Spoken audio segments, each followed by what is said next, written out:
Hello, everybody, and welcome to Stafford, Connecticut for tonight's race here at the Stafford Speedway for the iRacing.com Northwest Tour presented by Joe's Racing Products. It is the Short Track Racer 150 here at the Stafford Speedway. Good evening, everybody. I'm Greg Rentz. Joined with me in the booth is Charles Wooten, Wesley Allen down on pit road, and it's actually the 135 laps the distance here tonight here from the Stafford Speedway. And Charles, we just finished up the B main. It was definitely another fantastic race, but now we're getting set for 135 laps here tonight at Stafford. Very much looking forward to seeing what these guys can do on this very, very tricky half mile. Yeah, it's a good track. I like coming to this track quite a bit. It's really good for another type of car that we're going to be running here soon. We'll talk about that here in just a little bit, but there's a hint right there, willing. Just saying. But, yeah, Josh Washington, the winner of this race, so he'll be moving on along with, I believe, the top six it is. Is that correct, Greg?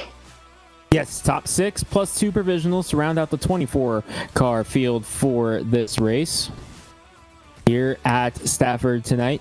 Of course, quick time Chris Carroll locking himself in along with the top 16 in qualifying. So 135 laps on the docket tonight for 24 drivers. Very much looking forward to seeing what we have unfold here at Stafford tonight. Very much excited to see what happens here in this one. Well, the drivers are in tech right now, so we're going to go ahead and cut to a quick commercial to let these guys go and get ready for their race. By the time we come back, we hope that we'll be underway in final practice here on LSR TV, your home for sim racing.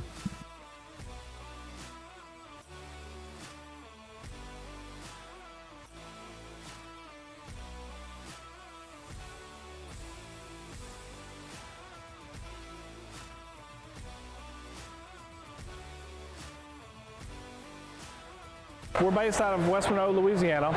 We do custom T-shirts, racing. We'll do any shirt. We'll do schools, churches, fundraisers. We do a ton of event shirts, as you can see on our board here, all around our banner. Personalized. I mean, we'll do anything. It doesn't matter to us. We got the custom rugs.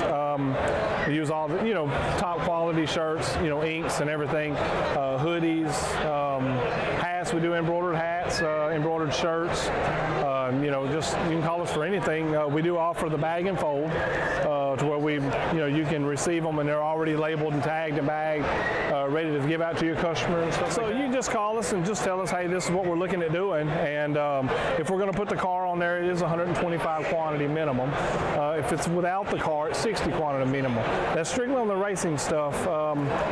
If it's a business or something, if you race on Texas shirts, it's a little bit differently. You can call us. It just depends on your quantity and ink colors. Everything is hand drawn. I mean, everything. We don't Photoshop anything onto a shirt or anything like that. Everything that we go through, everything is drawn, and which is the reason for the art fees. We do have several graphic artists that draw for us, and they're really good. So what we do is on any package that you do, we can mix and match. We can do any colors. You can do purple, red, blue, green, and do the rest black. It doesn't matter to us. With your design on there, we can do hoodies. We can do hoodies, long sleeve shirts, t-shirts, tank tops. It doesn't matter. I mean, it's almost limitless what you can do, and you can put all that together in that package to make that minimum requirements. They can call us 318-278-7191, or they can email us at bulletprooftees@yahoo.com, or they can go to the website bulletprooftees.com.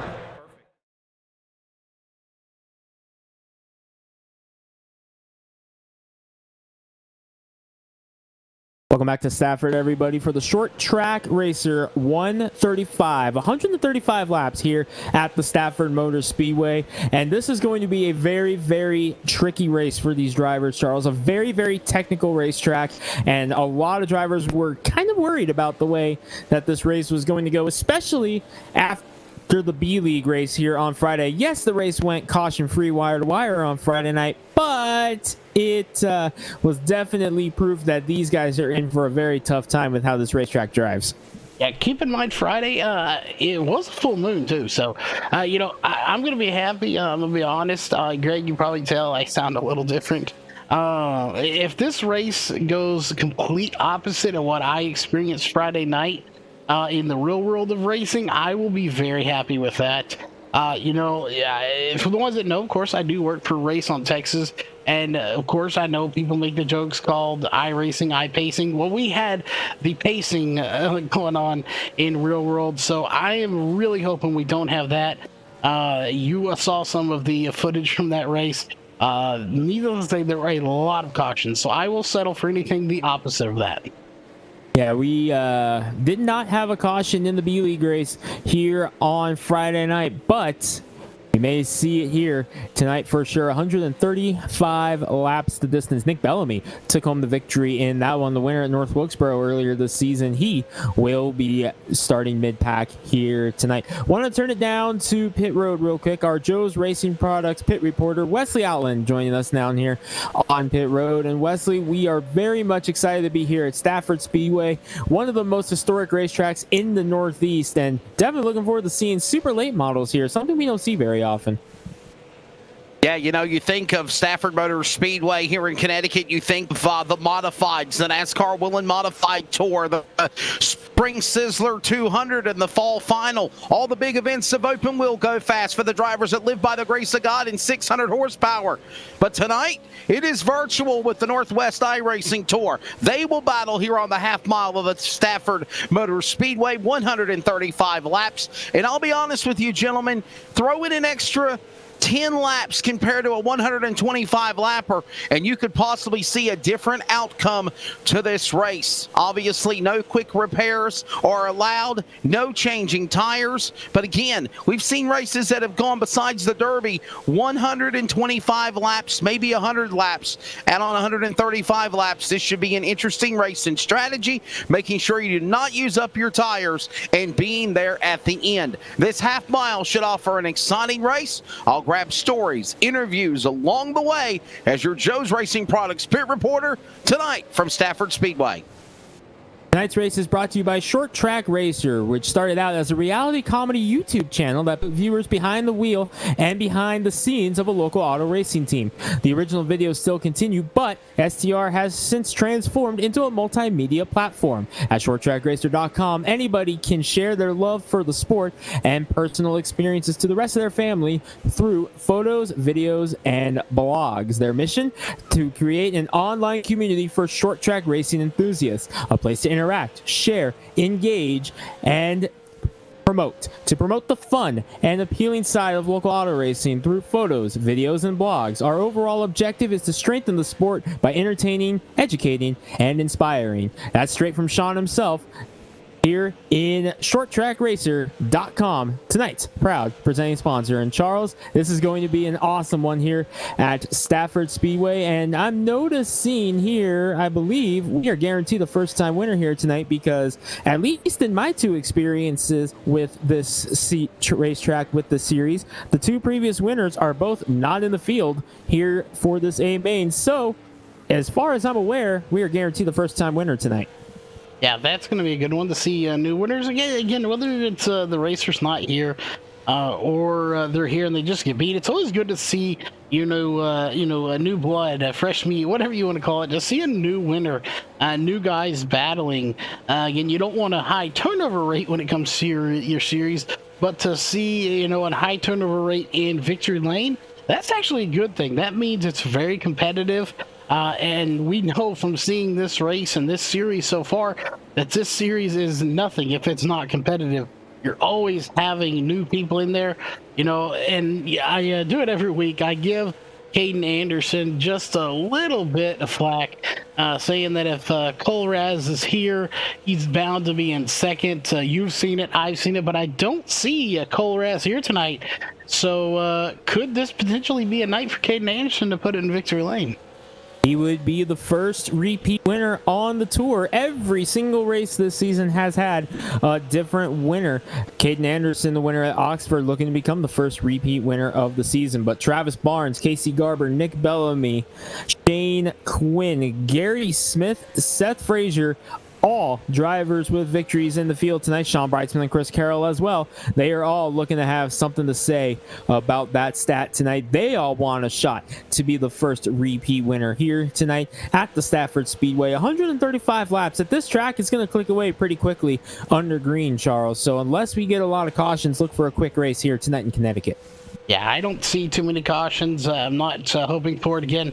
To compare it to the real world, I am cautioned out here at this point. We had so many this past weekend.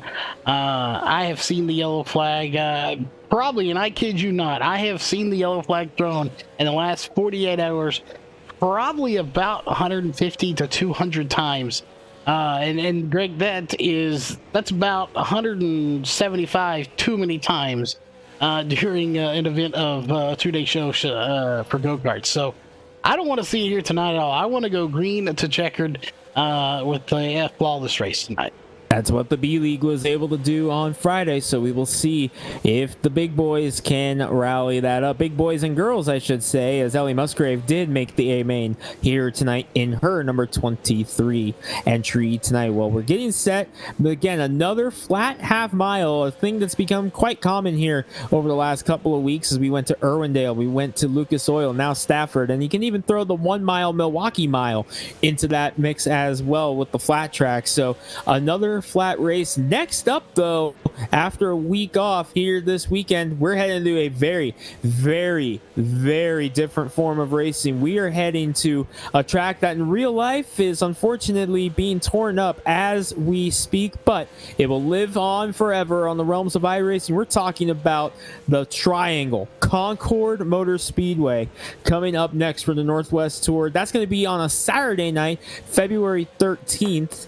Coming up here the night before the Super Bowl, they will take on Concord Speedway, the Triangle. And for those in the Northwest who have never heard of Concord Speedway, you may think of another track here that was shut down for quite some time, but looks like it may be making a comeback here in the future. Think Tri-City Raceway, located in West Richland, Washington. Concord, almost an exact replica of that track. We're headed there next week. Next weekend. Yeah, next weekend off the 6th, come back on the 13th, which is a Saturday, by the way. We should be planned for that, to be here on a Saturday, not a Sunday. Excuse me. And, of course, we knew in advance coming that you weren't going to be here for that, so we do have a special guest going to be joining us that night. And it's so special that I'm not going to divulge it yet. That will be a surprise. Of course, it wouldn't be a surprise if I told them now. So we do have a special guest coming in for that one-off race. So you'll have to stay tuned for that and be here on the 13th to find out. But time is winding down here, Greg. We only got about 5 or so minutes until they are going to advance this clock, and they are going to tell people, get off the track, get in the pits, and make any last-minute changes you need to. Get a drink. Maybe a small bag of popcorn, whatever you want to put in the cockpit of your car, aka on top of your desk or somewhere. I heard there is a driver out here that straps their steering wheel to a book and sets it in their lap. So all sorts of different variations of drivers here tonight. Yeah, unfortunately, that driver in question did not make the A main here tonight. His night came to an end in the B main, so we'll have to see next week at Concord if he can get in the field that one. But Casey Garber currently on top of the board right now. The Iowa winner here early in the season in race number 3 has run strong, gotten a couple of podiums since then, but yet to go back to victory lane. And again, no repeat winners yet this season. Every single race has had a different winner in victory lane. And we still have quite a few drivers up in the mix that they have yet to visit victory lane, but are in the mix every week. Of course, we're talking about Isaiah Gill. Josh Washington has really come into his own here this season. BJ Tidrick, always a threat. Dan Lowther up there making moves as well. Bart Hector Jr. was second in points at one point here in the season. He still has yet to visit victory lane this season. So lots of stuff here that can happen, and still a lot of potential for first-time winners here tonight. Yeah, and I'm really surprised here that Caden Anderson and Sean Brightsman, 2 fast drivers in their own right, have not put in times thus far. Maybe they're so quick they don't want to give away their line or their secrets out there or something. I don't know.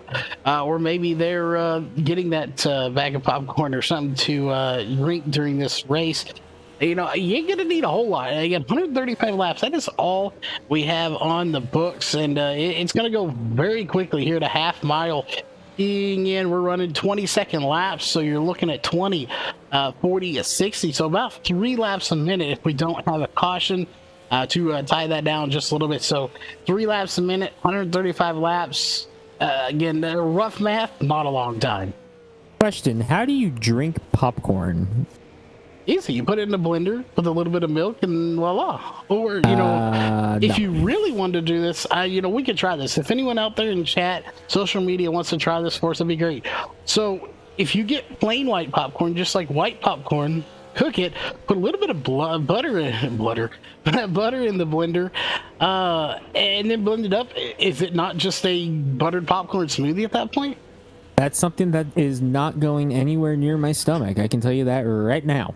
Well, it may not be going near Greg's, but if anybody in chat feels like testing that out for us, let us know. If you've tried it, does it taste like buttered popcorn? It's buttered popcorn. You go ahead and try that. Maybe we'll convince Wesley down on pit road to try it. Maybe he can go around and try to convince drivers down on pit road to try it out before the race and see if we can get someone to try it, because it's not going to be me. Well, I think negative. I will pass on that, guys. I think I'll just stick to Pepsi. Well, then I guess it's going to be up to me. So, don't they put those cups where it's 50-50? You can put one in on one on the other side. I'm going to try it. Put my Coke on one side and my buttered popcorn smoothie on the other. We'll see. Or maybe, Greg, if you don't want a smoothie, we'll just butter the popcorn, or put it in there, blend it up, put it in a popsicle, and you can have a buttered popcorn popsicle. That sounds even worse. Oh, well, it don't sound real great as a popcorn, I'll give you that.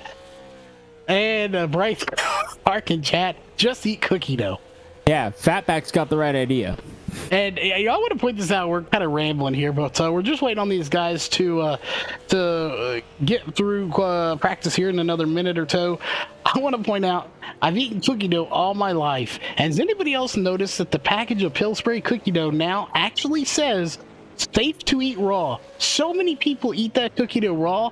They just made it to where you can eat it raw now, and it's not actually harmful to you in any way. Yeah, they were able to tweak it and make it to where that edible cookie dough is a thing now. See, this is what happens on LSR TV when we have long practices. We just start to ramble about food. And sometimes it's good, cookie dough. Sometimes it's not. Whatever in the heck Charles was just talking about with his buttered popcorn smoothie popsicle thing that I will never get out of my head now. And I've probably ruined popcorn for myself for at least the next month. Well, I'm glad I can help. But back to the racing itself, I'm trying to dosed up on some stuff. I feel a little better. Still have some coughing fits from what they call the Chili Bowl flu. In this case, it was the Red River Showdown flu, where you just get the coughing and hacking from all the fumes and dirt inside. I chose to man up, and I'm not going to tap out for this race. However, if we see some cautions, Greg, we will see some drivers tap out or not tap out and take a penalty later if it's warranted that they do. I know there were only maybe 1 or maybe 2 incidents in the B main of drivers tapping. So the question is, will we see anybody tapping out if we see any cautions here in the A main? Well, you would hope you see some people tapping out, because that's the rule of this series. If you cause a caution, you got to tap out. We have been told, drivers to your cars for the grid, which means it's time for your ComServe Wireless starting lineup here for the Short Track Racer 135 here at the Stafford Motor Speedway. On the pole for tonight will be B.J. Tidrick, the Northwest Cup Series Championship 4 driver, entering tonight with Levi Allen, who was outside. Watch for Allen. He's shown a lot of speed the last couple of weeks. The Tucker Dog Special, Brock Denny, going to roll off in the inside of row number 2 with Bart Ector Jr. to his outside in the number 82. Troy Tarbuck going to roll off in 5th position with Isaiah Gill. We talked about Gill as being the guy still looking for his first win of the season, but has been so close so many times. Keep an eye on him from the 6th position. Caden Anderson, the Oxford 200 winner, going to roll off in 7th position. The first driver on the grid with a win this season, Ellie Musgrave, was the B main winner at Iowa. She starts 8th. Lucas Oil winner, defending series champion, and Northwest Cup Series Final Four driver Seth Frazier was scheduled to start 9th, missed the grid. He's going to have to start from pit road. Nick Bellamy will start outside of him in 10th. In 11th on the 6th row, going to be Jason Day in the 52 and the 79 of Gary Smith. On row 7 is going to be Chris Carroll in the 97 and the 06 of Josh Washington, the winner of the main. Row number 8 is going to be Garrett Sisk and the 48 of Travis McKinney. Row 9 going to be the 29 of Kyle Matthews and the 07 of Bryce Beatty. Row 10 is going to be Mark Farrer and the 46 of Sean Brightsman. And only 2 more rows will run through them. The 63 of Dan Lowther and the 8 of Travis Barnes. I look to see Travis Barnes moving through this field as well as Dan Lowther. And in row 12, rounding out your 24 car field here tonight, going to be the 96 of Casey Garber and the 4 of Shane Quinn.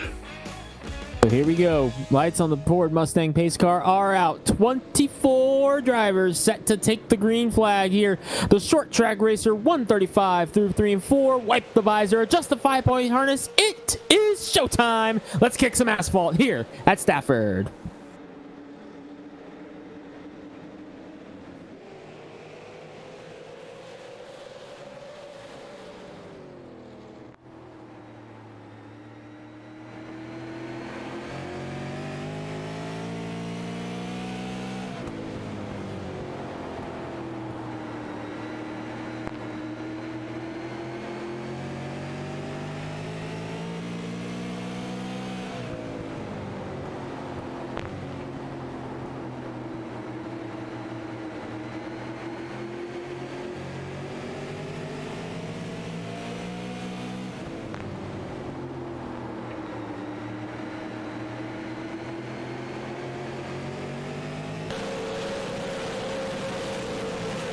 Couple of big movers already in the field. There's one car smoking going into turn number 3. That was a red car. Didn't catch who it was. But Chris Carroll in the 97 entered as the points leader already, +4 position. Jason Day in front of him, +3. Biggest mover of the day is now Day, who has gained a 4th position, make it 5 for Carroll, as he was also able to get around Nick Bellamy there. Bardecker Jr., the big loser so far, started 4th down to 10th in the number 82. So problems for Hector in the early stages. Things have settled down now. They're starting to go single file, and this is what we saw a lot of in the B-League race on Friday, Charles. That was won by Nick Bellamy in that number 20, and he turned a lot of heads, showed a lot of speed that night here on Friday, but so far, clicking them away, and we've settled down single file, much like what we saw on Friday night.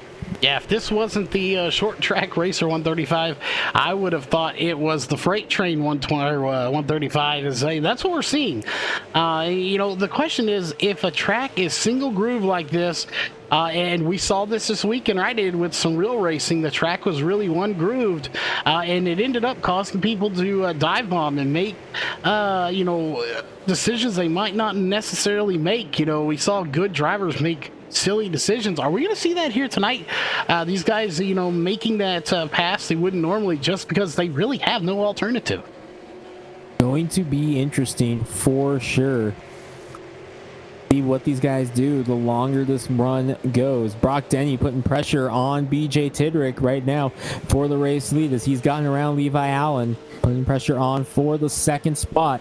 Tarbuck and Anderson are 4th and 5th right now. Good run for Troy Tarbuck to get himself locked in on speed in that 04 car, and here he is riding around in the top 5 early on. He's in that white and orange car right there sitting in 4th, kind of the Cale Yarborough Hooters inspired look on the 04 car as you see the top 3 whiz by. There he is in the 04, right in front of Caden Anderson.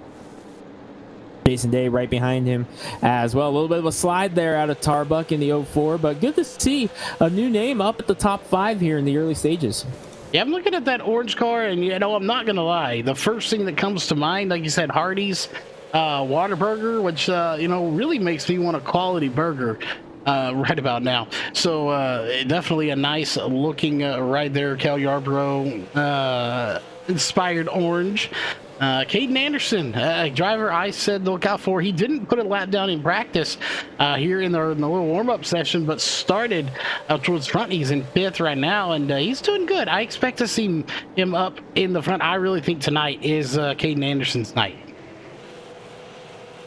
looking strong here so far. Anderson has always been strong here, was mentoring Casey Tillman to his win last season here. Tillman, of course, not here tonight. So Anderson back in the driver's seat tonight, looking for a victory here. It would be his first at Stafford.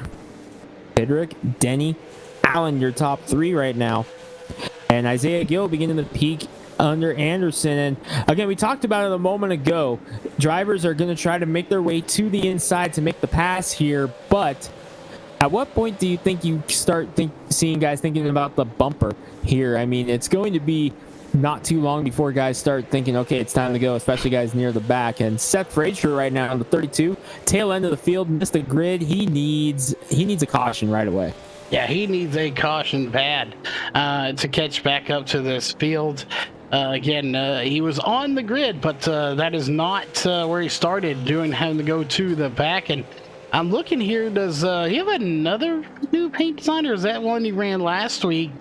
He did not run it last week, but he has run this one before. This is his primary car this season, courtesy of our great friend Mike Wood at Mike Wood Race Designs, always putting up some spectacular paint schemes. This has been Frazier's primary car, but he did not run it last week because of the throwback weekend that we had last week. Frazier won in the Rusty Wallace Kodiak throwback and then had a rough go of it in the McDonald's throwback last week at Irwindale. So it's kind of an up and down weekend for Frazier, but here he is back in his primary car this weekend, but missing the grid. Unfortunately, he has fallen back to the tail end of the field. Yeah, I would definitely like to know the color code for that blue and purple. Definitely a very slick looking ride. That color combo with the blue, purple, and white. Looking good, but complete opposite end. BJ Tidrick in the 72 out front, and of course Eric Cheney not in this race. And I quote from Eric Cheney, and he said, "If I don't make the A main from qualifying, I ain't racing." So Eric Cheney not going to race till he can make his way into the race. So I'm not sure how he's going to get any seat time that way, but hopefully here in the near future he'll make it into an A main directly. He has been getting closer though, Greg, each and every week.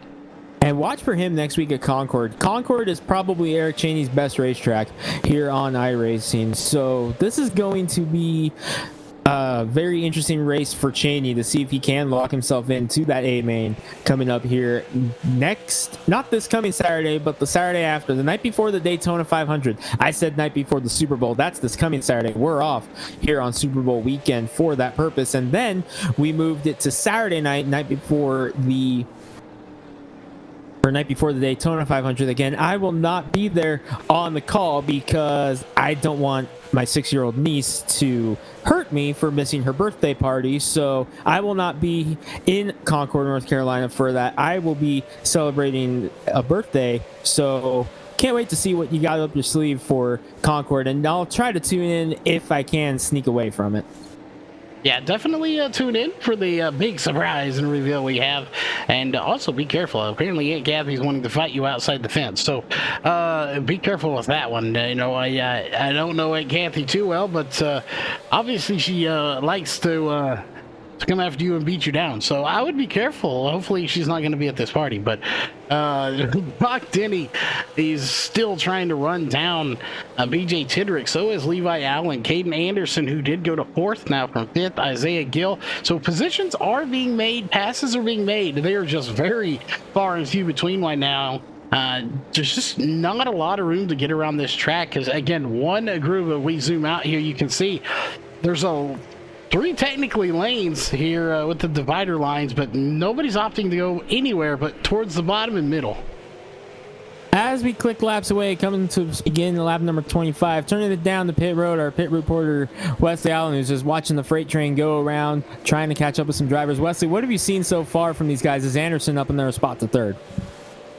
Awesome performance so far by BJ. Could tonight be the night for the number 72 to finally go to victory lane? He looks good, Denny, in that number 2 spot. But I have to say I concur and agree with Charles. Not all the time, but I will tonight. Caden Anderson changing from the silver bullet colors to this burgundy number 37. He looks really, really strong. He's confident. Remember, kind of got a little ill will last Sunday night at Irwindale with a couple of drivers on the racetrack down the home stretch, but he's being patient. He's working, making his time as he makes the move now on Dini for the second position, looking for the lead on Tidrick. Caden Anderson, my pick. I believe Charles can be the winner tonight here at Stafford. He's going to have to fight it if he does want it, Greg. And Greg, while he was mentioning that, he did take second spot away from Denny over there, Brock Denny. So he's there. He's definitely got a fast machine. What do you got to do if you're BJ Tidrick, Greg, to maintain that line and not make any mistakes? You've just got to watch the bottom, but and not let him buy. But how much easier is that said than done? A lot easier said than done here in this one. And I'm noticing right now, though, Denny and Gill not going away here in the back bumper of these guys, as Anderson was able to catch up to Tidrick. Taking a peek to the inside, going into turn number 3. Noticing here from what we've seen thus far, Anderson is taking a little bit of a lower line than Tidrick in the corner. And again, it's all about driver preferences. You see it again there. Tidrick going up about half a groove where Anderson has the left side tires right there on the white line. Work lap number 30 of 135, presented by Short Track Racer. Big slide out of Denny there off of turn number 4. Anderson continues to peak here underneath Tidrick. And now Isaiah Gill peeking up under Brock Denny. So again, you got to wait and pick your moment to make the pass. And Isaiah Gill looks like he might be thinking about how to get around Brock Denny. Yeah, he is looking and looking all he can. He's going to keep trying. And look at that. You can see as let's take a look from the drone view here. Of course, all aerial coverage provided by All American Pools. And you can see right there, you see the 37 Anderson looking a little bit lower. He looked down there a little while ago to try to get by on the bottom when he got by Brock Denny, and he actually got a little loose on the apron. So he hasn't been going as low yet, but he may try it again. He's going to be wanting to take a shot here very quickly because Brock Denny's getting really, really loose here in car number 64. Last couple of times on corner exit, this time able to keep it straight, but boy, this turn last time Isaiah Gill was able to get right inside of Brock Denny, and it looks like Denny is having some struggles in turn number 1, and a lot of different locations that drivers are having issues. Like I know for myself in the B-League race this past Friday night, 2 nights ago, it was turn 4 exit that I was struggling the most, and some drivers struggling in turn 4, some struggling in turn 1. All kind of depends on how they're driving, and Denny looks like turn 1 is where he's having the issues right now. Anderson, though, closing in on Tidrick and still taking that peek to the bottom to try to get around him. Yeah, he is looking and looking and looking some more. And what I'm looking for is to see if, there's a possible pass for the lead. Doesn't pan out, but look who's coming into the picture now. That is Seth Frazier. This is a short track, Greg. There's not a thing really called draft here. But when you're single file like the Congo line or the freight train that they are right now, is there maybe just a little bit of draft going on around this track? Because they're catching Seth Frazier, and again, these guys, they're all about the same. And Seth Frazier technically probably has a lap pressure tires because he came out later. So are they catching him with a little bit of draft? Might be able to sift just a little bit, but I think just a matter of Frazier being so far back and just trying to burn up all his tires to catch up to the field behind him here that he might be struggling a little bit and may have burned up his tires a little bit too much. By the way, let's talk about the guy in 12th position right now, a guy that you mentioned you would not be surprised to see him work his way up to the front. Well, Travis Barnes is doing exactly that. He's plus 10 positions right now. Biggest mover of the race, going after Ellie Musgrave right now for 11th, but look at the right front. That car has been in the wall here at least once or twice here to start this race off in the first few laps. So Travis Barnes with damage on the car, still trying to make his way up, but that damage is definitely not making it easy for him. Yeah, damage is always it's bad enough when you have it. Then really, not having multiple grooves, it makes it a little worse. Although it could be helping him with that damage as long as he can hold it in that groove. Nobody's going to be able to get by him. The question is, just how bad is it really affecting the car? It looks awful, but then again, it's short track racing. It might not be hurting him too terribly bad. We'll just have to keep an eye on him and see if he drops any further back into this field. And at this point, Caden Anderson still hasn't been able to get by, but Ellie Musgrave holding her own here in 11th place. Nick Bellamy, I believe, was he the one that you said had a good shot here tonight? Yeah, he won the B-League races. Barnes to the inside of Musgrave to the... Oh, and she gets together with Barnes. He saves it, but wow, that almost got hairy there. Well, trying to get the spot. We might know how some of that damage got there a little while ago, too. As, we didn't get a good look at it to see possibly who would have had to tap if that had been a caution. But, short track racing when it's one groove, well, short track racing, period, Greg, tempers are going to flare, and you're going to see people get a little aggressive. You had a short track like this with only one groove, and people get very irritated and very agitated very quickly. Yeah, I won't be at all surprised to see some tempers flaring by the end of the night. Bardecker Jr. has made his way back up a couple of spots. He's now up to 8th. He's gotten around Bellamy and Sisk. Try to make his way back through the field, trying to reel in Jason Day in the number 52, who's +4 on the docket right now. Anderson still lurking on Tidrick, and he's got him off of turn number 2. Caden Anderson has the run on the inside, finally gets by Tidrick on lap 45. We have a new leader. It's the Yakima driver, Caden Anderson, trying to become the first repeat winner of the season. Off turn number 4, he leads at Stafford. Yeah, not to mention the fact that it looked like there for a minute Brock Denny was going to try to get by him as well. That, of course, it did not end up panning out, so he's going to be stuck in 3rd still. But, did the 72 wear his tires off more as well, trying to hold off the likes of Caden Anderson, Brock Denny, Isaiah Gill, Chris Carroll, and Levi Allen? Did he have to fight harder to keep it sucked to the bottom and hold these guys off, and eventually they were able to pick him off? And that looks to be exactly what he was able to do. Started 7th and just picked them off one at a time, and now able to open it up, because now here's the question: how much did BJ Tidrick use up those tires trying to keep Anderson back there? Closing in on halfway here. We're creeping up before too long here on halfway. As we're closing in on lap 50, lap traffic is ahead of Anderson. The first car up is going to be Mark Farrar in the number 43. Frazier has finally gotten one car by. Now he's going to get a second one on Bryce Beatty. A beautiful crossover on Beatty. Now he's going after Kyle Matthews, who has a lot of damage on the nose. So Frazier, this is going to be definitely a sigh of relief for him to get some traffic between himself and Caden Anderson. Get a couple of cars as a buffer. He's got a 2-car buffer now, trying to make it 3 on Matthews, and he may try the same move on Beatty that he just did about a lap ago. Yeah, and, we're going to get you a poll question here, Greg. You get one shot to answer this question.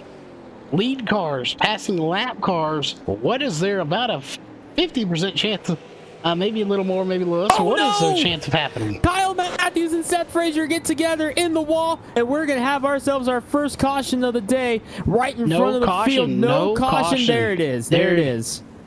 Kyle Matthews and Seth Frazier, hard contact off of turn number 4. And Greg, my question, I was literally asking you, lap cars, lead lap cars, what's there a 50% chance of happening? And, well, you're about to see it. Well, this is for position. This is not lap traffic with leaders. This is for position because, remember, Frazier was Meyer back there, but there you saw the contact. There you see Matthews getting into the wall. Beatty's there. Farrar's going to slide in right there. There go the leaders by. And unfortunately, several drivers involved in this one, and that is just a bad day gone worse for Seth Frazier. Yeah, and it is, and I'll say that's a byproduct of the, lap cars and lead lap cars getting together, because Obviously, nobody wants to be the last car lap down, and they could have potentially been there soon enough, especially someone like Seth Fraser. He doesn't want to be any more laps down than he has to be, so unfortunate. It does happen. But any word on who's tapping out for that one, or if anyone has? Nothing yet here on or from the tap out, so nothing official yet. Oh, looks like as of right now, the board is going to be a very busy one. They're going to be reviewing that one, and I do see somebody coming down, so they're going to opt to get some damage repaired. There is, of course, the 43 of Mark Burr going down pit road. Seth Fraser came down. Bryce Beatty came down. You can get a little bit of damage repaired, no fast repair, so you're going to be stuck with what you have. But get what you can done, and this is what they're doing, Greg. You've seen it at a lot of short tracks. You'll come in, get what you can, go back out so you don't go a lap down and come back down again.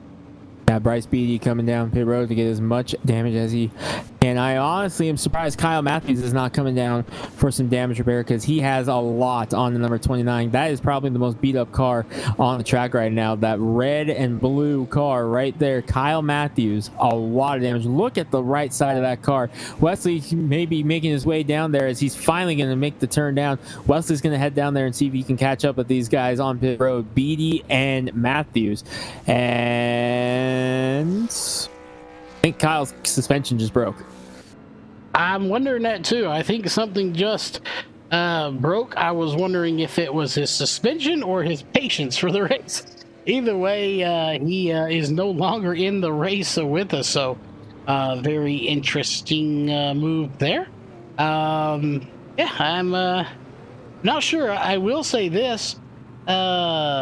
We did have a go-kart do that in a go-kart race in the middle of the infield, to hook to another go-kart, might I add, and tried to do donuts to get himself separated, and he received a black flag. So hopefully that didn't happen to our good friend over there, Kyle Matthews.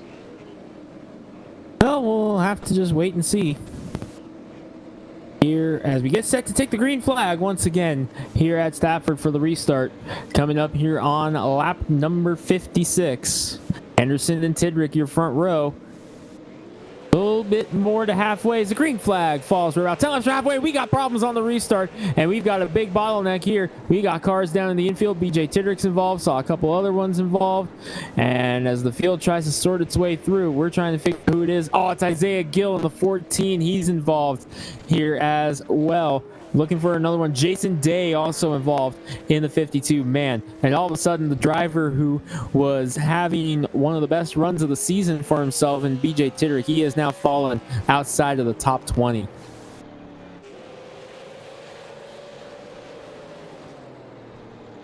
There we go. No caution for all that, Greg. That is very interesting. Yeah, cannot say that I saw that coming with no caution. I thought for sure we were going to see a yellow, as we saw, I believe Tidrick spun the tires on the restart and fell right down to the infield. And unfortunately, Isaiah Gill and Jason Day have the issue. And once again, Isaiah Gill, it's going to be another coulda, woulda, shoulda. Jason Day on pit road now in the 52. Wesley Allen trying to make his way down to the 52 pit of Jason Day to see if maybe he can catch a word with him and see what happened to the number 52 camp. We are working lap number 60 here, about 7 laps from halfway.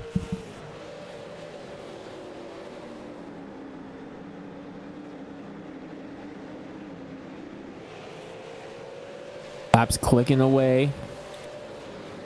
Anderson leading the way. Denny second. Chris Carroll third. Remember, it was Anderson and Carroll that were having the disagreement near the end of the Irwindale race. I believe Wesley has an update on Jason Day. Yeah, Joe's Racing Products pit report. Jason Day out of the event. He said a couple of cars spun up in front of him and spun their tires on that restart. He had nowhere to go, got plowed in on the front end. The entire front end is just literally destroyed. Car number 52 is done here at Stafford tonight. That's unfortunate because he was having such a strong run. Thank you, Wesley, for that update down there on pit road. just a couple laps before halfway here. Tidrick led about the first 46. Since then, it's been all Anderson. Remember, he was mentoring Casey Tillman to his victory last season here at Stafford. But Anderson has a shot to get himself a win for himself. We do have an update. Kyle Matthews did have connection issues, which is what led to that going on under caution. Try to continue this race. Meanwhile, Travis Barnes is up to 5th here in this one. So it is going to be wild to see how it goes from here. It's a wild race indeed. And again, what did we run? About 50 laps or so before we had that first caution.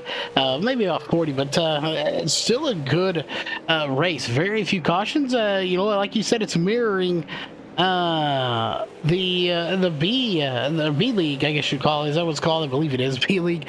So mirroring that to almost a T. Obviously went caution free, this one having one. So definitely a good race. Yeah, and it's going to be definitely to see the second half of this race unfold, as I believe we have just reached the halfway mark of this race. As the laps continue to click away here, Anderson leads. Denny second. Carroll third. Sisk fourth. Garrett Sisk has quietly worked his way up into the top 5 as well. Starting 15th, qualified in the top 5 to get that starting spot. As Barnes, Allen, Bellamy, your top 3 for the rest of the top 10 here. Laps try to click away. Barnes now going after Sisk for the 4th spot. Took a peek to the outside. Going to try the crossover down inside. Got the nose in there. Travis Barnes, he's the hottest driver on the tour right now. Showing him why as he goes down into turn number 3. Gonna clear him off of turn number 4. Travis Barnes up into the top 4 now. Trying to reel in Chris Carroll, Brock Denny, and Caden Anderson. But as Barnes has been slicing and dicing his way through the field, just how much of those tires did he burn up? Remember, that's what cost him the win at Wilkesboro, was tire management at the end of the race. His tires were completely shot, so that ultimately wound up costing him the victory at Wilkesboro. We'll see if maybe Wesley can go down and check in with Barnes and see how much he's going right now, how hard he's going in that number 8 car, as he's watching Anderson try to pull away here, as Anderson has really begun to open it up over Brock Denny. Now almost a second on the 64 car of Denny. Carroll third, Barnes lurking in 4th. Chris Carroll and Brock Denny go into battle here in this second place position right now. Levi Allen hanging in there as well after starting on the outside pole. He's up there in 6th. Still a little bit of damage on the right front of that number 41. Hector trying to get back around Nick Bellamy, was able to get around Hector on that restart. Bellamy, again, the B-League winner here on Friday, had a nice run going and was trying to have another go here with Hector, as Bellamy, the right side of that car, though, is crunched up pretty significantly on Bellamy's car. He may have been caught up in that incident on the restart. Bellamy continuing to try to click laps away in the 7th position right now. Hector, though, taking a peek to the inside behind him. You're watching the battle for 4th between Carroll, Barnes, and Denny. This is the best battle on the racetrack right now. Denny, though, lurking in 3rd. Carroll in 2nd. Wesley with an update. I have 2 updates actually in this Joe's Racing Products port. First off is about the leader, the number 37 of Caden Anderson.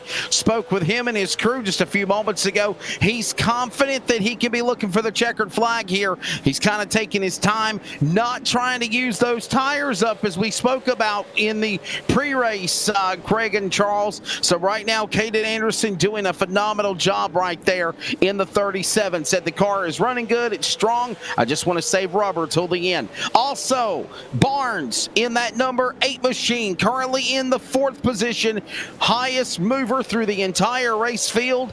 Travis Barnes started mid-pack. He's up or in the back, actually. He's in the 4th position. He said his car is a little tight.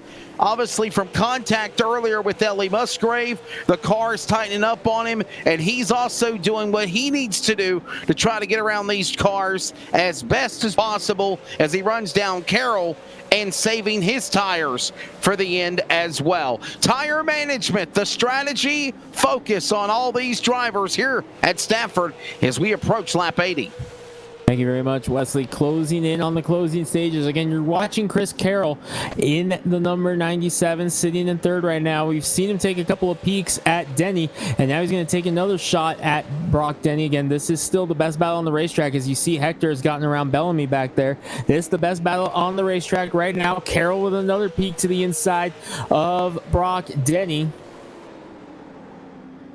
Taking a peek now. Barnes also looking to the outside of Carroll as he tries to set him up.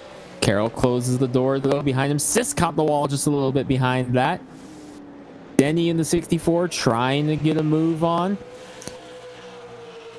Barnes lurking there as well. 3-car battle for second, and Caden Anderson's loving seeing this in his mirror right now because he is seeing this all unfold and he's able to drive away little by little. Barnes took a peek to the inside of Carroll, which caused Denny to be able to pull away there a little bit. Carroll with another big slide there. This one off of turn number 4. Tries to get a run. Then he slid up the track there a little bit, which allowed Barnes and Carroll to close back in, and the caution is out. Have a caution on track. Our camera crew searching for it right now. Here it may have involved Shane Quinn and Nick Bellamy. Yes, it involved Shane Quinn and Nick Bellamy. Camera crew looking for the incident now. Isaiah Gill there in the 14. It's the 20 and the 4 that got together. Under a caution here. See if we can pull up a swag replay to see what happened here with Shane Quinn and Nick Bellamy. Under caution here. Stafford Motor Speedway. Contact between the teammates Quinn and Bellamy, putting us under a caution. Bellamy has tapped for it. There's Shane Quinn in the 4. Here's the swag replay. And we'll take a look at what happened. We're still going back a little bit. Right here, there's Bellamy. Oh, it was contact with Washington. No, Bellamy was able to hang on to it right there. There's the hit to the wall. And right there, they all get together. Third car was involved in that as well. Didn't catch the number that was sliding through there. And Bellamy coming up and getting into Quinn at the end. And those are teammates. And unfortunately, that did not look intentional at all. That was just a matter of fight, but definitely not what the Quinn property management cars wanted there. Are they still teammates, though, after that? Yeah. And yes, I am back. Sorry about that. Again, if you've ever heard of the Chili Bowl flu, no, I'm not sick. I'm not contagious. But I had the Red River Showdown flu, where you hack and cough, and it doesn't matter what you do, you just can't seem to get rid of it. It's just a lingering, awful, nasty coughing fit, and there for a while you kind of have a raspy voice. You sound like a chain smoker who's been smoking cigarettes for about 20 years every day, like 2 or 3 packs a day. Here we go, about 40 laps to go. Here, Stafford, lights still on the pace car. Caden Anderson leads. Denny second. Carroll, Barnes, Siskier top 5. Allen, Hector, Gary Smith, Casey Garber, Ellie Musgrave are top 10. Yeah. Again, Ellie Musgrave in the top 10. I'm still waiting for that day. We've talked to Ellie after she got the win in the B main. I absolutely want to have an interview with her sitting in the top 3, and I've stood by this my entire life, Greg. You've been around racing. You see in the lower forms of racing, go-karts, quarter midgets, stuff like that. You have a lot of female racers, and the higher you get up into the rankings, the fewer you see. I'm not sure why, but definitely it's an oddity. So to see one racing here with the boys and doing good is always a fun thing to see. Yeah, definitely good to see Ellie Musgrave having a good run here in the top 10. Again, the first female winner in Tour history, winning that B main at Iowa back in November. As the green flag falls, back underway here at Stafford. Shootout time here, Charles. We're inside 40 laps to go. Or excuse me, we're inside 50 to go here in this race. Anderson leading over Denny, Carroll, Barnes, and Sisk. And remember, that battle was really getting dicey between Carroll and Barnes here between third and fourth as the laps try to click away. Hector up another spot. He's up to 6th now as he's able to get around Levi Allen, bringing Casey Garber with him. Keep your eyes on Garber in the number 96, the Iowa winner. He's trying to get up there and be in the mix at the end. Yeah, he's trying to work his way into this, and we said Casey Garber would see someone you have to look out for, and he's doing just that right now. As I'm not sure what this is, Garber something. I couldn't read the other font there. If you can, does it say Garber or Garber's Garage? I believe that's correct. So interesting. We'll have to ask him. I'm sure it's a a shop of some kind, but. Look at Chris Carroll. He is all over the back bumper of Brock Denny right now. He's not giving him any slack. And, the more cautions we have, the more it's going to bunch this field up. And there's the shot in the shorts right there. Trying to get around Denny. But Barnes right there as well. Oh, a little bit of a slide from Barnes. At number 8. Sisk, though. Line up. Carroll there. Third, Sisk trying to hold on to 5th now as Hector putting pressure on. Hector trying to climb back up into the top 5 after struggling on the start. Got shuffled on the freight train. He has fought his way back to 6th and is now trying to get around Sisk to get into the top 5. Boy, passing Sisk for 5th to get out of 6th. Say that 3 times fast. Here yeah, I'm going to let you. I am not going TV. to. I am going to let you stick with that one. And I'm looking at these battles a little further back here. Sean Breitzman back in 15th right now. He was doing good the last time we saw him. But tonight, he's struggling just a little bit deep in the field. And I'm wondering if it's because of his spotter out there. I did notice that Pablo was back as his spotter. So interesting to see if Pablo's giving him some bad advice.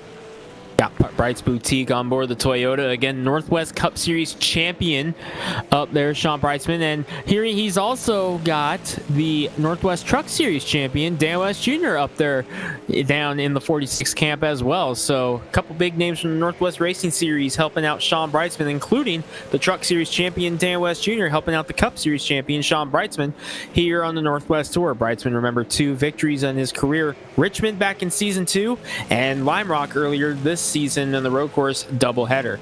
Yeah, that would explain why Breitzman's deeper than the field than I would expect him to be.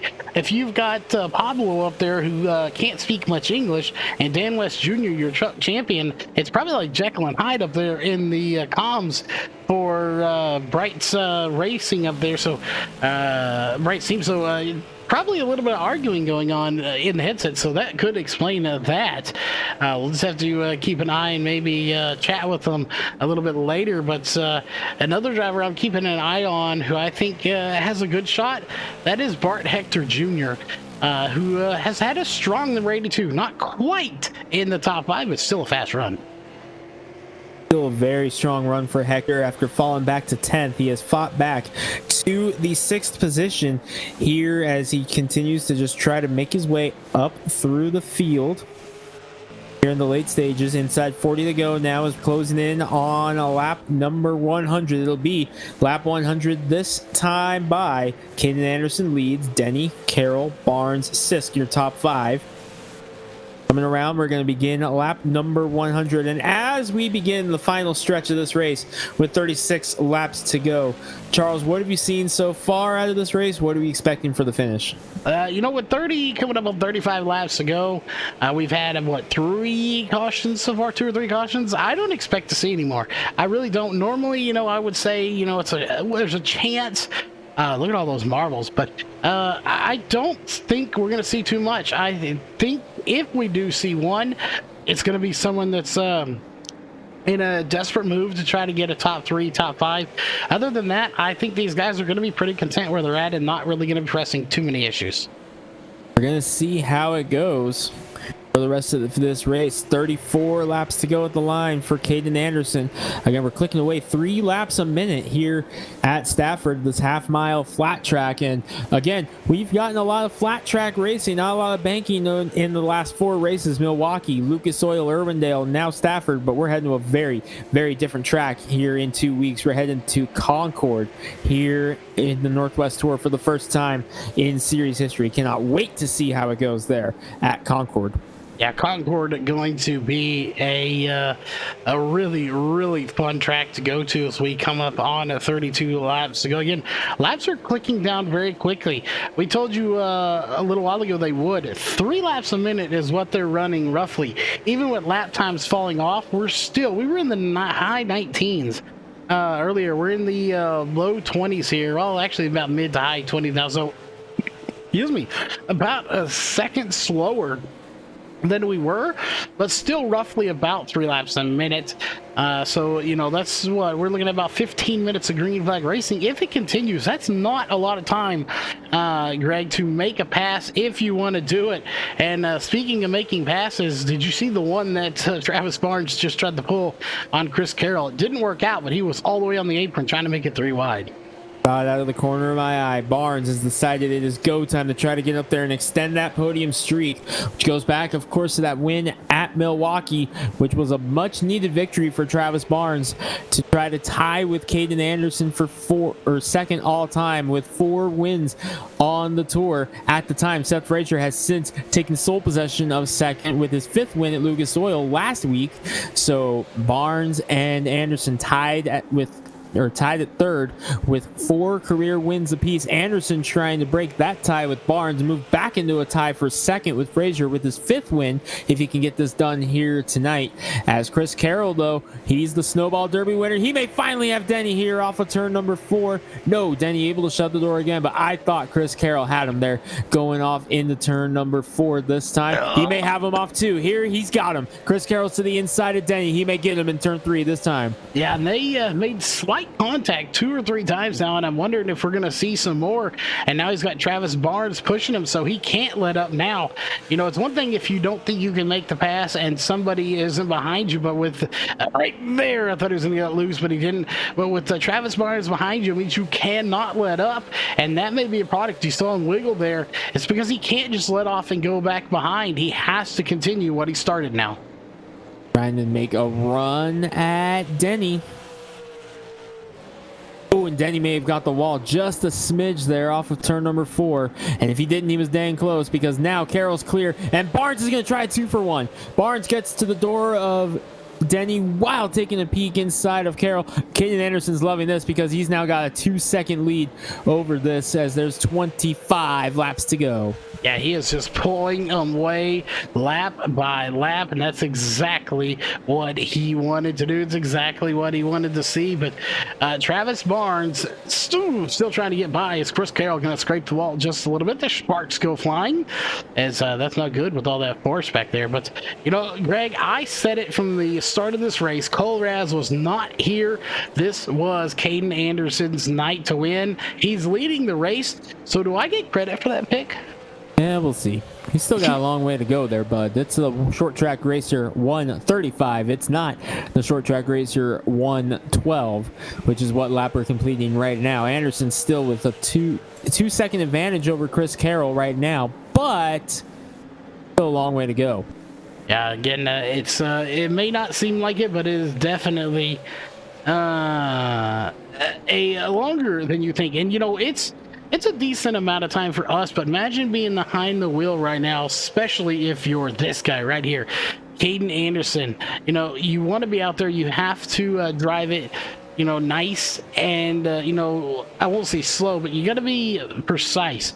You've got to hit your marks, and you don't really have to floor it because they're back there battling, but you can't drive so slow that they catch you either. So a lot of different things going on for these guys, so you've got to be super careful out there and not make any mistakes, but you also have lap cars coming into the picture as well. So closing stages here at Stafford. Lap traffic beginning to feel the windshield of Anderson. Going to be a problem for the first time tonight. Mark Farrar will be the driver lined up for Anderson. Going to be 20 laps to go now. 20 laps to go for Anderson as he's closing in on Farrar to try to put the 20th place driver one lap down. Only one driver out of the race. That's Kyle Matthews in the 29. Travis McKinney, Nick Bellamy, and Jason Day all out there not on the lead lap. 20 drivers still on the lead lap right now.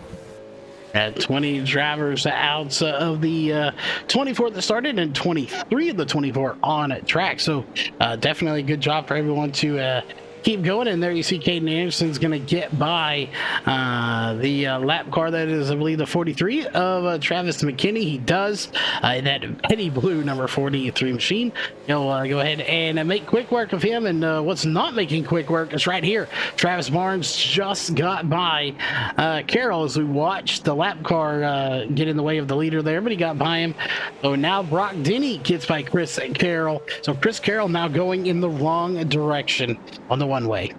Denny back on the podium. That's big because that's a top three. And remember, the top three will have to start tail end of the field at Concord next week, provided they make it into the show. So Denny would be starting in 22nd if this is where he winds up. Remember, they invert the top 16 from qualifying, and the top three start at the tail end of the field. And Denny wants more. Brock Denny wants back around Travis Barnes here in that number 64, coming to 15 laps to go. And Travis Barnes broke loose there. Denny wants a shot. This has also brought Sisk, Hector Garber and company into the picture as well.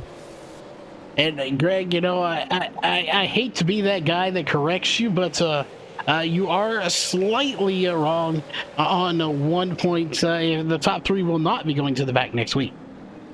They're going to the back in 2 weeks. My apologies. 2 weeks. There we go.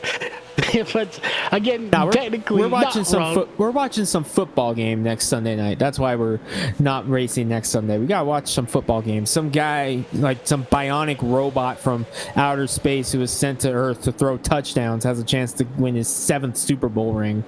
Yeah, I'm a little salty that my team didn't even make the playoffs. And you know, definitely we got our off on the 6th. We come back on the 13th because of course the 14th is the Super Bowl. And I know you're salty, Greg, that your team didn't make it. But just think at the same time, neither did that crap team called the Steelers. So Hey, watch it. Just making sure you're awake, Wesley. Just making sure you're awake. Oh, this has been a snooze fest, but it's been definitely a quiet race, and may the best man win. We think it's going to be Anderson. It's coming down to the end.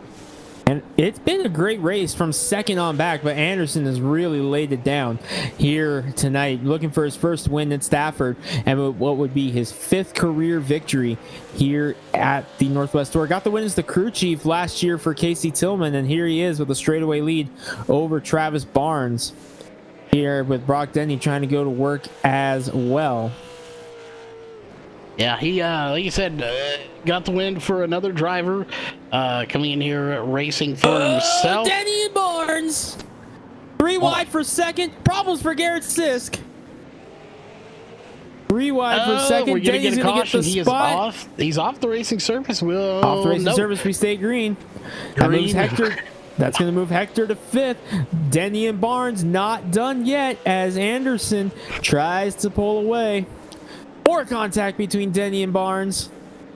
And I said it earlier, Greg, just like I saw this weekend in the real world, one track groove, late in a race, people are making decisions that they wouldn't normally do. Like seeing Travis Barnes up on the high side, beating and banging. That's not what we typically see of him, but he's doing it here tonight. He has no other options. He has to go if he wants to hang on to it. Big slide. Yeah, he's going somewhere, but it ain't where he wants to go right now. I think we're seeing a repeat of guys. His tires are gone too. Yeah, tires are gone, Greg. Those tires are gone on the 8 car. I'm pretty sure we're seeing a repeat here of North Wilkesboro. Charged from 22nd starting position up as high as 2nd. Unfortunately, I think he's going to fall outside of the top 5 now as he has just fallen to 4th, and Hector's inside of him for that 4th position. Garber and Levi Allen lurking there as well. Travis Barnes, a heroic effort from 22nd on, but unfortunately, I just think it's going to come up a little bit too short. How about an out of driver to Seth Frazier as well, guys? Here inside of 10 laps to go, coming to 5 to go. Seth Frazier missed the grid, had to start in the pits, almost fell a lap down, caught up in an accident right before going a lap down, has fought his way back to 10th with a damaged race car. What a drive for Seth Frazier in that 32 car tonight. Yeah, he is doing a good job, and you have to wonder. There's your leader. You go back to these guys. If we get a caution, does it really help Travis Barnes at all, or would it just put another heat cycle on those tires and hurt them more than it would help them? So those are questions you have to ask. So we are at 4 laps to go, coming up on 3 to go. So this race coming to an end very quickly. So if we were to get a caution, this would send us into overtime. Zip it fat back in the chat. I saw that comment. Anderson trying to close it down. Going to be 3 laps to go that time by. Coming to 2, a mile and a half left, but heavy lap traffic in front of Anderson, but he's got a 5-second lead over Brock Denny, Chris Carroll, and Bart Hector Jr. right now. That's the best battle on the racetrack. That's for 3rd. Right now, Hector just trying to size up Carroll, as Anderson, he's just got to stay clean for another mile, and he's got this thing locked up. He just put Bellamy a lap down in the 20. Mile to go for Anderson here in this one.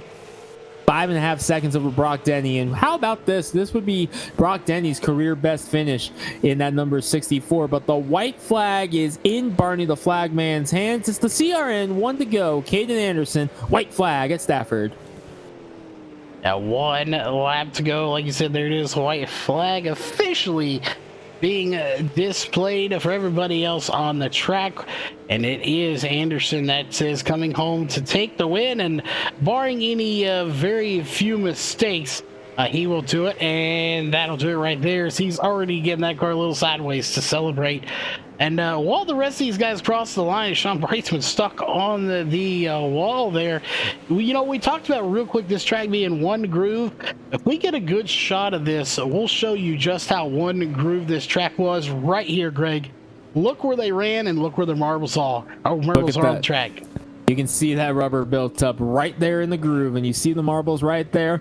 And no worries for that number 37 of Caden Anderson. The win as a crew chief last season gets it done as the driver tonight. Caden Anderson becomes the first repeat winner here on the 2020-2021 Northwest Tour Season 4, presented by Joe's Racing Products. Anderson gets the win at Oxford. Now he's got to win at Stafford to call his own after getting the win as a crew chief last season. Celebrating and burning it down here on the front stretch. Anderson gets it done here tonight. Take a look at the sawblade.com unofficial results, because we had quite a few shakeups and something we didn't really expect, but a great performance by these guys. As you see, your top 3 right there: Caden Anderson, Brock Denny, and Chris Carroll parked on the front stretch. Bart Hector Jr. rallies back to finish 4th after falling back almost outside of the top 10, getting freight trained on the start. Casey Garber charges from 23rd starting position to finish 5th. He will wind up as the biggest mover of the race by just 1 spot over Travis Barnes. More on that in a moment, as Levi Allen, as the separation between them, finishes 6th. Barnes got up as high as 2nd, was plus 20 positions, unfortunately fell back to 7th, and finishing 7th just enough to give Casey Garber the Hard Charger Award tonight. USA winner Gary Smith 8th. Seth Frazier able to get around Ellie Musgrave for 9th, finishes where he would have started. Musgrave comes home in 10th. In 11th place, going to be Troy Tarbuck. Isaiah Gill in 12th. Was a little higher than that early on, but fell back just a little bit. BJ Tidrick, again, was up front for quite some time and then just slid back to the back in the 13th. Josh Washington, your B main winner, settles for a 14th place finish. Still not bad considering you came from the B main.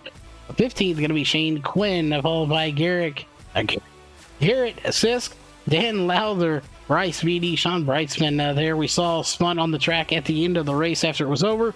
Travis McKinney rounds out your top 20 positions. And remaining in the field, Mark Farrer, followed by Nick Bellamy, Jason Day, and Kyle Matthews, rounding out your field here tonight. But again, Caden Anderson, I called it. his buddy Cole Raz not here and gets the win tonight. Real quick, before we cut to commercial and get ready to thank your sponsors, let's pull up the track facts real quick because I want you guys to see something. We didn't hit on this here tonight. I want you guys to look at the track temperature here at time of checkered flag because drivers are comparing their tire wear. 144 degrees track temperature at the checkered flag here tonight. That's a little hot, Charles. That's a little hot. That's more than a little hot. That is like cook a steak within a couple of minutes hot. Yeah. Sawblade.com weather conditions here at the end of the race. 144 degree track temp. Well, the top three is down there frying their eggs down there, getting egg sandwiches ready for dinner tonight. So we're going to take a quick commercial break. And when we come back, maybe they'll have a snack for us and we'll catch up with them. Top three interviews coming up next.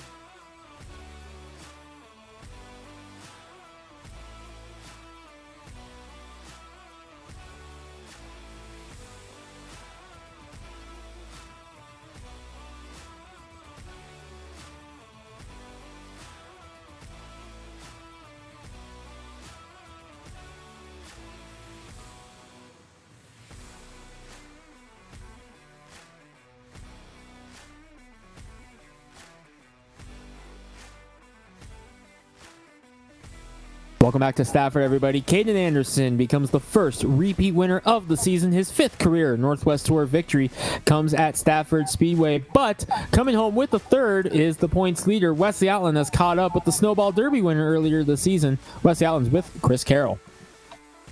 I am driver the number 97 machine, Chris Carroll. Boy, I'll tell you what, you had a fight there down the stretch, battling with Barnes and company. But you're able to salvage yourself on the podium for a third. A pretty interesting race here tonight at Stafford. What's your take of it? Wow, that was a lot of fun at the end there. I used it up trying to get around blocking Brock Denny, but he's a good dude. That was a fun race there, and I had something for Caden if I could have got there earlier, but Brock was a rock. I couldn't get around him, man. It was an interesting race, definitely. Got a question. Obviously, we saw the dominance of Caden Anderson when he broke out to the lead. I think the interval was almost 5-6 seconds at the checkered flag. However, if this might have been 150 laps, if there would have been a late race caution, do you think you could have ran him down and kind of gave him a fit for the victory? I think if I got there when he did, I might have had something for him. I don't know if I could have got around him. But getting around the other guys right behind him was the tough part, and I used my stuff up trying to get around them. Sponsor time. Who you got to thank on that 97? I got to thank USAFirearms.com and Brian Zimmerman and all the A51 Pro guys that make this car go fast, and the A51 community. And I got lots of family and friends watching tonight, so hopefully that was a good show for them. The virtual Snowball Derby winner back December, Chris Carroll, will settle for a podium finish, third here tonight. Charles Wooten, sick or not, is standing by with Brock Denny, second here at Stafford. Brock Denny, we're going to start this off right. Who was driving the car? Was it you or the dog? Actually, the dog is in my lap right now. He knew as soon as the race was over, and he's literally sitting in my lap right now. We're going to send that car to tech just to make sure it was actually the driver driving and not the dog. He did awfully well here tonight. You get second place here tonight. And a good run.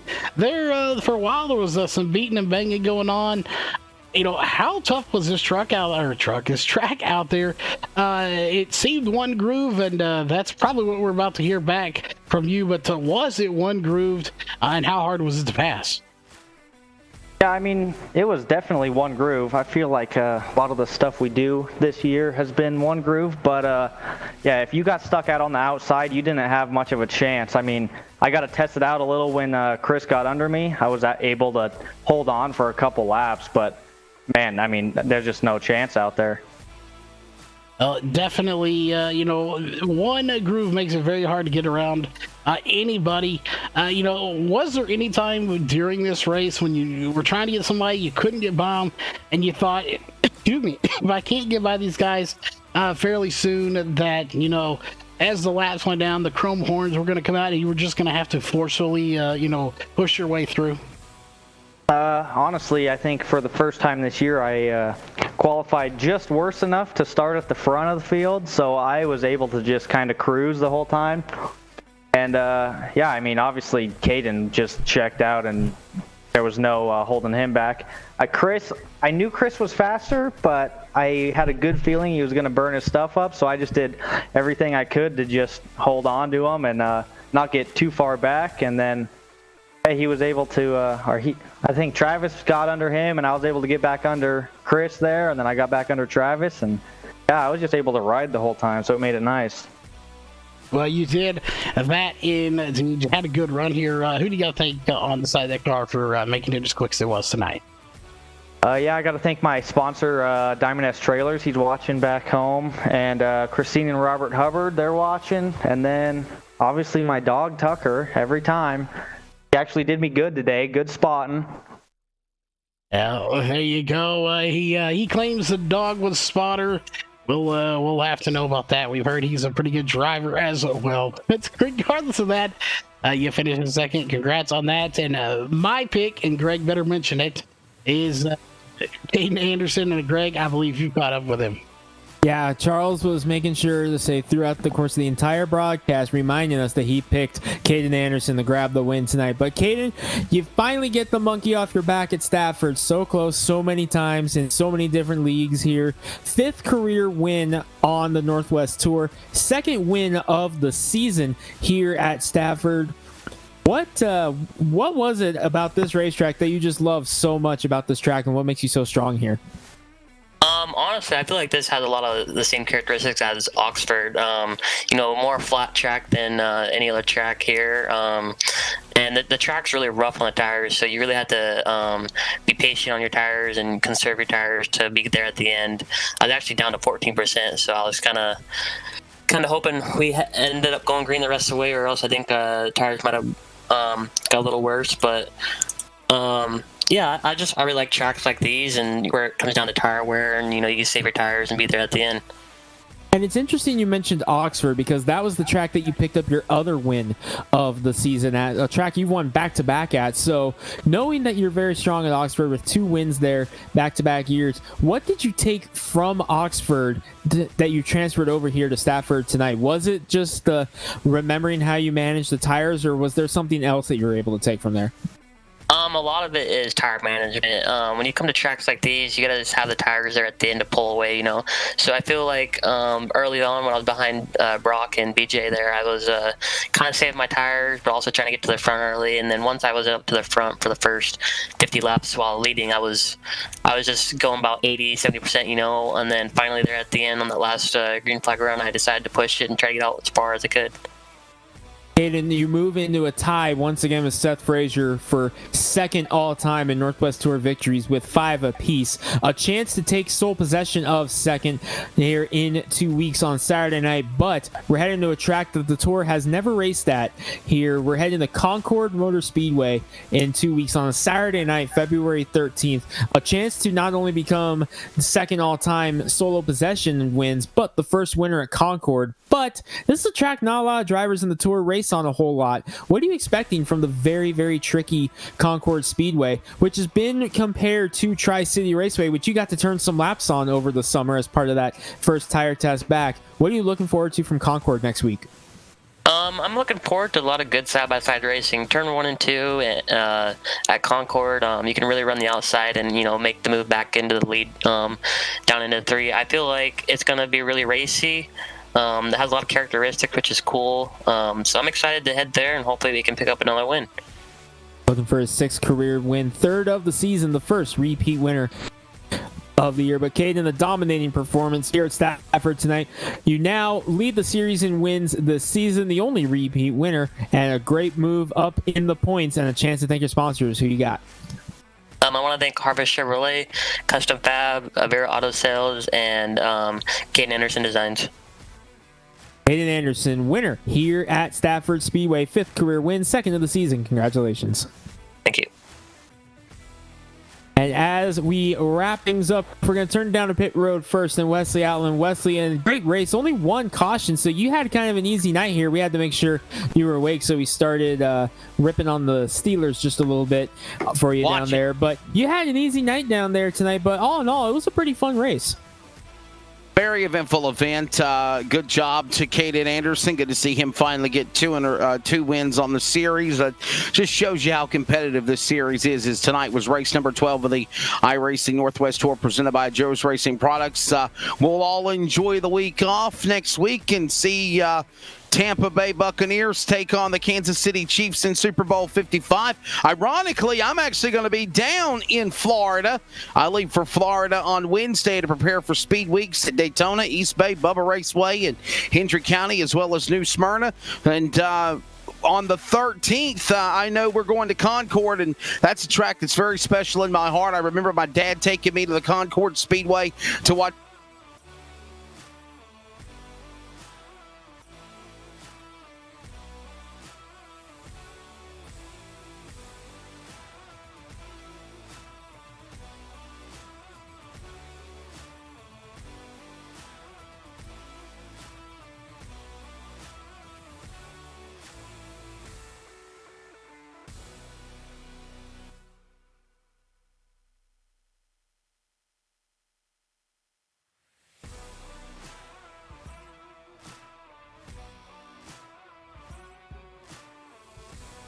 I'll see you guys in a couple of weeks, and I will be ready for Wednesday for the next round of the playoffs at Talladega. Greg, you and I for the S&B Cup Series. Always fun. Definitely looking forward to the S&B Cup Series round number 2 of the playoffs. That's coming up Wednesday. That's our next broadcast here on LSR TV. But Charles, I'm going to kind of ask you the same question here. We're headed to a new track here for the Northwest Tour, Concord Motor Speedway. This may be the first broadcast here LSR TV has done at Concord. So what are you looking forward to most about heading to the Tricky Triangle?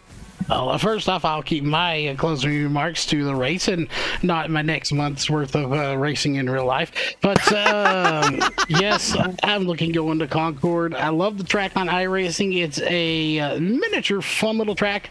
It's like the mini golf version of the real deal. It's a fun track, the fast track, and you're gonna see some good racing there. I don't think we'll see the one groove, hopefully, but yeah, definitely some good racing. A lot of drivers excited to head to Concord for the first time in series history, coming up on a Saturday night, February 13th. Make sure you set your reminders now because that one's going to be a little bit different. Saturday night racing here as we get set for the real season here in the Northwest. We're closing in on racing every Saturday night. We're going to get a little taste of that as well, but unfortunately, again, I will not be there. Just heard Wesley will not be there. So we're going to have ourselves quite the interesting race. Looking forward to the surprise, whatever our fearless leader and producers got in mind, Mr. Charles Wooten. Looking forward to that here at Concord in a couple of weeks. And hopefully I'm able to check out at least a little bit before the 6-year-old starts to beat me up for not paying attention to her on her birthday. But for us here at Stafford tonight, it's the time to call it a night. Caden Anderson with his second win of the season here at Stafford with Brock Denny, a best finish of his career in second. Chris Carroll able to get more ground on that points lead in third. A great job here for our drivers and understanding they are already beginning to get the cars ready for Concord next Saturday night. But for us here on LSR TV, it's time to say goodbye. We will see you Wednesday night here for the SNB Cup Series round number 2 of the playoffs. Looking very forward to seeing what they've got cooking up here at Talladega is where we're headed to Wednesday night. Make sure you set your reminders for 6 p.m. Pacific time here on LSR TV. For Wesley Island down on pit road, Charles Wooten alongside with me in the booth and the production truck. I'm Greg Rentz. Thanks for tuning in to Stafford tonight, and we will see you guys Wednesday night for the SMB Cup Series, the Northwest Tour. We'll see you not this weekend, but next here at Concord Motor Speedway live on LSR TV. This broadcast is the copyrighted work of LSR TV and may not be rebroadcast, retranslated, or used in any form without the express written consent of 52 Media LLC and iRacing.com Motorsports Simulations. LSR TV would like to thank you for your support, and we hope you enjoy